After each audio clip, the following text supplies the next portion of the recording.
Hello friends, welcome to stethoscope stories. तो ये हमारा टॉपिक है एंटीकोलिनर्जिक ड्रग्स, जो हमारा antipeptic ulcer and antacids drugs थी। इसका ये पार्ट 2 है। पार्ट 1 में हमने क्लासिफिकेशन बताया था, जिसमें हमने बात करी थी एंटी सिक्रेटरी एजेंट्स, जो हमने एंटी अल्सर ड्रग्स के क्लासिफिकेशन की बात की थी, जिसमें हमारे एंटी सिक्रेटरी एजेंट्स आए थे, जिसमें हमारे astro antagonist and proton pump inhibitors and anticholinergic drugs and other भी क्लासिफिकेशन थे। तो हमारे दो थोड़ा क्लासिफिकेशन हमने पिछले वीडियो में कवर अप किया था। तो दूसरा वीडियो हमारा ये है, इसका पार्ट 2 है। इसमें हम पूरा classification anti ulcer drugs and anti acids जो हैं वो हम कवर अप करेंगे। ये वीडियो हमारा BSc nursing 3rd same students के लिए है, फार्माकोलॉजी का। तो स्टार्ट करते हैं। हमारी एंटीकोलिनर्जिक ड्रग्स जो है वो हमारी एंटीपेप्टिक अल्सर ड्रग्स की क्लासिफिकेशन में ही आती हैं, जो कि हमारी एंटी सिक्रेटरी एजेंट्स के अंदर आती हैं। ठीक है, तो एंटीकोलिनर्जिक ड्रग्स में हमारी कौन सी थी? पिरेंजीपाइन। पिरेंजीपाइन है हमारी ड्रग्स है, एंटीकोलिनर्जिक ड्रग्स के अंतर्गत आती है and it is not commonly used now. ये आजकल के समय में क्या है, जो हमारी ये ड्रग है ये यूज़ नहीं की जाती है। क्योंकि क्या है, क्योंकि न्यू ड्रग्स जो होती हैं वो हमारी आ गई हैं, तो कि ये ज़्यादा अच्छा इफेक्ट नहीं दिखाती थी, इसलिए ये आजकल जो है वो ज़्यादा यूज़ नहीं की जाती है। It relieve pain by decreasing GI motility and secretion. क्या कह रहे हैं, ये क्या करती हैं, ये ड्रग्स जो होती हैं वो पेन से रिलीफ देती हैं और हमारी जीआई की मतलब गैस्ट्रोइंटेस्टाइनल की मूवमेंट को क्या करती हैं, कम करती हैं और क्या करती हैं, पेन से रिलीफ देती हैं और एचसीएल सिक्रीशंस को भी क्या करती हैं, कम करती हैं। ओके, फार्माकोलॉजिकल एक्शन देखते हैं इसका क्या है। It reduces gastric acid secretion and reduce muscle spasm. ये क्या करती है, हमारी गैस्ट्रिक एसिड सिक्रीशंस को क्या करती है, जो हमारा गैस्ट्रिक एसिड निकल रहा है हमारा एचसीएल, उसके सिक्रीशंस को क्या करेगी, कम करेगी और हमारे मसल स्पाज्म को भी क्या करेगी, कम करेगी। इंडिकेशंस क्या है इसके देख लेते हैं। तो किस किस कंडीशन में क्या है, हमें ये जो हमारी पिरेंजीपाइन ड्रग्स एंटीकोलिनर्जिक ड्रग्स के अंतर्गत जो आती है उसको हम देंगे। ठीक है, तो क्या है, रिलीफ क्रैम्प्स और spasm of the stomach, intestine and bladder. क्या कह रहे हैं, क्रैम्प्स हो रहे हैं हमको, स्पास्म हो रहा है मतलब ऐंठन हो रही है हमारे स्टमक में, इंटेस्टाइन में या ब्लैडर में। तो उस कंडीशन में क्या है, हम ये ड्रग्स यूज़ करते हैं उसको रिलीव कराने के लिए, उसको ठीक करने के लिए। एंड ड्यूडेनल और स्टमक अल्सर और इंटेस्टाइन प्रॉब्लम। क्या कह रहे हैं, या ड्यूडेनल या स्टमक अल्सर हो रखा है या इंटेस्टाइन में कोई प्रॉब्लम्स हो रखी हैं, तो ये ड्रग्स हम यूज़ कर सकते हैं। And it can be used together with antacids और other medicine in the treatment of peptic ulcer. क्या कह रहे हैं, पेप्टिक अल्सर के ट्रीटमेंट के लिए ये जो ड्रग है वो हम एंटासिड्स के साथ में यूज़ करते हैं। Okay, and it may also be use to prevent nausea, vomiting and motion sickness. और ये ड्रग्स जो है वो हमारी nausea, vomiting and motion sickness को भी ट्रीट करने के लिए यूज़ की जाती है। इसके साइड इफ़ेक्ट्स की बात करें तो इसमें हमारा साइड इफ़ेक्ट्स देखने को मिलेगा ड्राई माउथ। अगर ये ड्रग हम लेते हैं तो हम ड्राई माउथ की कंडीशन देखने को मिल सकती है, blood vision, drowsiness, dizziness, heart burn, decreased sexual ability और डिज़ायर। ये सारी साइड इफ़ेक्ट्स जो हैं वो देखने को मिल सकते हैं। कॉन्ट्राइंडिकेशंस क्या होंगे, मतलब किस कंडीशन में हमें नहीं लेना है, तो इन प्रेगनेंसी में ये मेडिसिन जो है वो हमें नहीं लेनी है। नर्सिंग रिस्पॉन्सिबिलिटीज़ क्या होंगी, monitor heart rate for above 100 beats per minute. मतलब हमें हार्ट रेट को क्या करना है, मॉनिटर करना है कि अगर वो 100 बीट्स पर मिनट से जा रहा है, मतलब टैकीकार्डिया में जा रहा है, तो उसको हमको क्या करते रहना है, मॉनिटर करना है। And assess for urinary retention, और हमें देखना है कि यूरिन जो है वो रिटेन तो नहीं हो रहा है। And for dry mouth candy can be offered. अगर ड्राई माउथ लग रहा है एंड साइड इफेक्ट्स में, तो उसके लिए हम उसको कैंडी जो है वो ऑफर कर सकते हैं। And monitor bowel movement, bowel movement को भी प्रॉपर हमको क्या करना है, असेस करना है और देखना है। 4th नंबर पे हमारा एंटी सिक्रेटरी एजेंट्स के अंदर का आता है हमारा प्रोस्टाग्लैंडिन एनालॉग्स। प्रोस्टाग्लैंडिन एनालॉग्स में हमारे आते हैं कौन कौन सी ड्रग्स आती हैं, मिसोप्रोस्टोल एंड एनप्रोस्टल। ठीक है, तो ये क्या होती हैं, प्रोस्टाग्लैंडिन जो ई होती हैं वो हमारे गैस्ट्रिक एसिड सिक्रीशन को क्या करती हैं, इनिबिट करने का काम करती हैं और हमारे गैस्ट्रिक एसिड सिक्रीशन को कम करने का काम करेंगी एंड इंक्रीज करेंगी mucus and bicarbonate secretion. Mucus and bicarbonate secretion को क्या करेंगी, इंक्रीज करेंगी एंड म्यूकोजल ब्लड फ्लो, और म्यूकोसा में जो ब्लड फ्लो हो रहा है उसको भी क्या करेंगी, इंक्रीज करेंगी एंड म्यूकोजल को उस तरह से क्या करेंगी, रिपेयर करने का काम करेंगी। हमारी प्रोस्टाग्लैंडिन जो होती है वो क्या, जैसे मैंने बताया कि इनिबिट करेंगी गैस्ट्रिक एसिड सिक्रीशन को और इंक्रीज किसको करेंगी, म्यूकस एंड बाइकार्बोनेट सिक्रीशन को।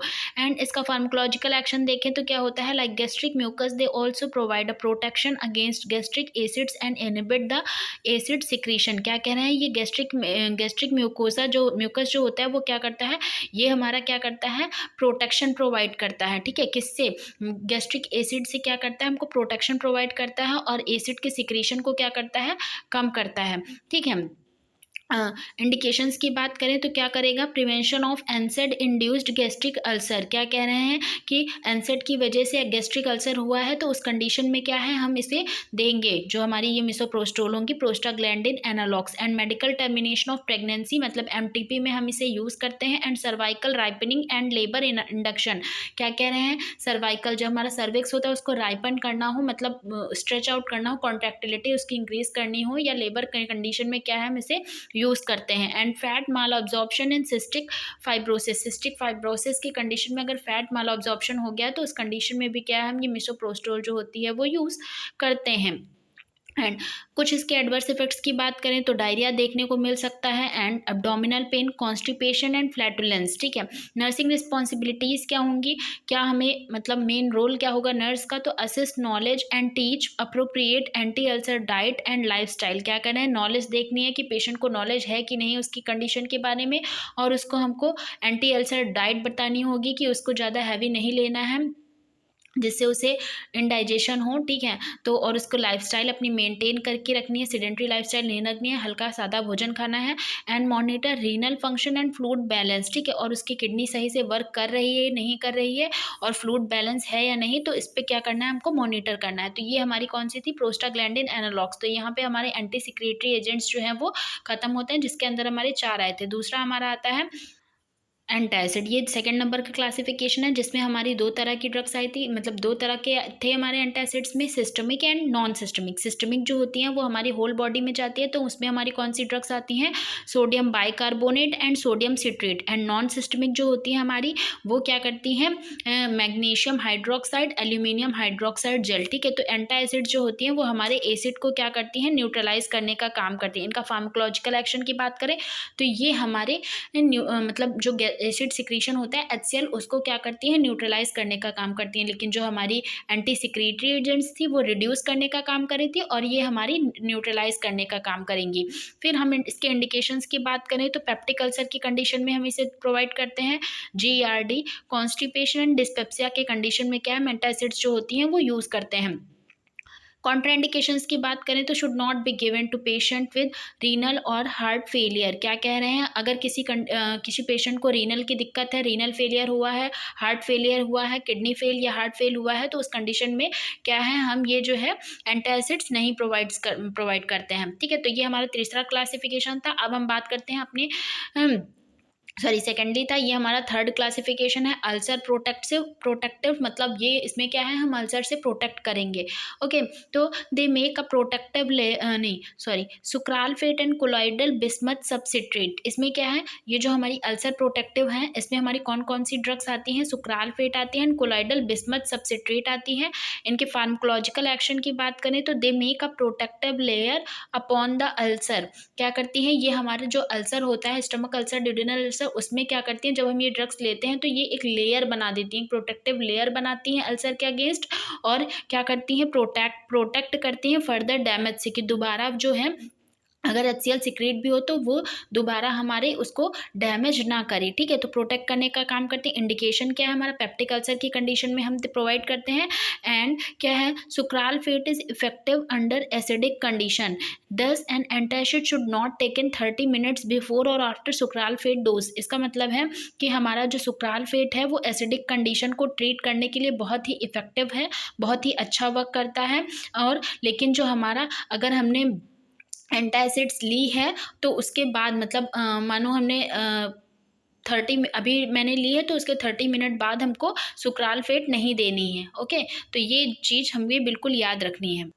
इसके कॉन्ट्रा इंडिकेशंस की बात करें तो हाइपर सेंसिटिविटी में नहीं देंगे, एंड जीआई ब्लीडिंग हिस्ट्री है तो उस कंडीशन में क्या है, हमको ये नहीं प्रोवाइड करनी है। फिर फोर्थली हमारी आती हैं अल्सर हीलिंग ड्रग्स, जो हमको अल्सर से हील करने में मदद करती हैं, जिसमें हमारी कार्बिनोक्सोलोन एंड सोडियम आती हैं। तो ये क्या करती हैं, these drugs are use to treat the heal the ulcer, मतलब ये ड्रग्स जो होती हैं वो हमारी अल्सर से हील अप करने में मदद करती हैं। इंडिकेशंस क्या होंगे, and peptic ulcer and gastric ulcer की कंडीशन में देंगे। It is used along with antacids and alginic acid to treat GERD. क्या कह रहे हैं कि इसे हम एंटासिड्स के साथ में और एलिगिनिक एसिड्स जो होती हैं उनके साथ में यूज़ करते हैं गैस्ट्रोएसोफेगल रिफ्लक्स डिजीज को ट्रीट करने के लिए। ये थी हमारी अल्सर हीलिंग ड्रग्स, जिसमें हमारी कार्बिनोक्सोलोन एंड सोडियम आती हैं। फिर फिफ्थ नंबर पे हमारी आती है एंटी हेलिकोबैक्टर पाइलोरी ड्रग्स, जिसको वह एच पाइलोरी को ख़त्म करने के लिए जो ड्रग्स यूज़ की जाती हैं वो इसके अंतर्गत आती हैं, जिसमें हमारी अमोक्सिलिन, मेट्रोनिडाज़ोल एंड क्लेरिथ्रोमाइसिन। ठीक है, तो ये क्या करती हैं, इसका फार्माकोलॉजिकल एक्शन क्या है, दीज आर एंटीबायोटिक्स। ये क्या है, अमोक्सिलिन क्या है, हमारी एंटीबायोटिक्स होती हैं। ये these drugs destroy the H pylori, ये हमारे एच पाइलोरी को क्या करती हैं, डिस्ट्रॉय करती हैं, जिससे वो वर्क नहीं कर पाता है। And they are use to treat different types of bacterial infection. और ये जो हमारी अमोक्सिलिन और अमोक्सिलिन, मेट्रोनिडाज़ोल एंड क्लेरिथ्रोमाइसिन होती है वो different type of bacterial infection को ट्रीट करने के लिए यूज़ की जाती हैं। कॉन्ट्राइंडिकेशंस की बात करें तो amoxicillin in patient with previous history of allergic reaction. ठीक है, क्या करें, अमोक्सिलिन जो होती है अगर किसी पेशेंट को एलर्जिक रिएक्शन हो रखा है अमोक्सिलिन से या इन सब कंडीशन से, तो क्या है उसमें हम अमोक्सिलिन नहीं देंगे। और इन हेपेटिक डिसफंक्शन, अगर उसका रीनल जो है लीवर फेलियर हो रखा है तो उस कंडीशन में भी क्या है, हम उसे ये ड्रग्स नहीं प्रोवाइड करेंगे। डोज की बात कर लेते हैं अब हम। सिमिटिडिन जो होगी हमारी, सिमिटिडिन जो होगी वो हमारी 0.02 ग्राम टैबलेट होगी। ठीक है, टैबलेट फॉर्म में देंगे, 0.02 ग्राम देंगे। एंड जो रेंटिडिन होगी वो हमारी 0.15 ग्राम टैबलेट होगी। ओमेप्राजोल जो होगी वो हमारी प्रोटॉन पंप इनहिबिटर में आती है, जो कि हम 0.02 ग्राम कैप्सूल, इसमें कैप्सूल फॉर्म में आती है हमारी ये। एंड जो हमारी सिमिटिडिन होती है वो H2 एंटागोनिस्ट, और रेंटिडिन भी जो होती है वो हमारे H2 एंटागोनिस्ट के अंतर्गत आती है। ओमेप्राजोल हमारी proton pump inhibitor, and lansoprazole and pantoprazole तीनों हमारी प्रोटॉन पंप इनहिबिटर के अंतर्गत आती हैं। तो इसका जो डोज होगा वो 0.2 ग्राम कैप्सूल होगा। एंड लेंसोप्राजोल का 0.3 ग्राम कैप्सूल होगा। एंड पेंटोप्राजोल का 0.4 ग्राम टैबलेट होगा। ठीक है, ये टैबलेट में आती है। एंड बात करें पिरेंजीपाइन की, पिरेंजीपाइन हमारी एंटीकोलिनर्जिक ड्रग्स होती है, तो ये हमारी 0.25 से 0.50 ग्राम टैबलेट देंगे। एंड सुक्रालफेट की बात करें तो 10 ml 4 टाइम्स अ डे। जो हमारी सुक्रालफेट होगी वो हम कितना यूज़ करेंगे, दिन में 4 बार यूज़ करेंगे, 10 ml। ओके, एंड जो हमारी कार्बिनोक्सोलोन होगी वो हम 20 to 50 mg 4 times a day, ये भी हमें दिन में 4 बार देनी है, 20 से 50 mg तक हम दे सकते हैं। तो ये हमारा यहाँ पे एंटीपेप्टिक अल्सर एंड एंटासिड ड्रग्स जो होती हैं वो यहीं पे क्लोज होती हैं, ख़त्म होती है। तो आगे हम दूसरी वीडियो में इसका अगला टॉपिक कवर करेंगे। तो वीडियो अच्छी लगी हो वीडियो को लाइक करें, कमेंट करें, शेयर करें, एंड चैनल को सब्सक्राइब करें। Thank you.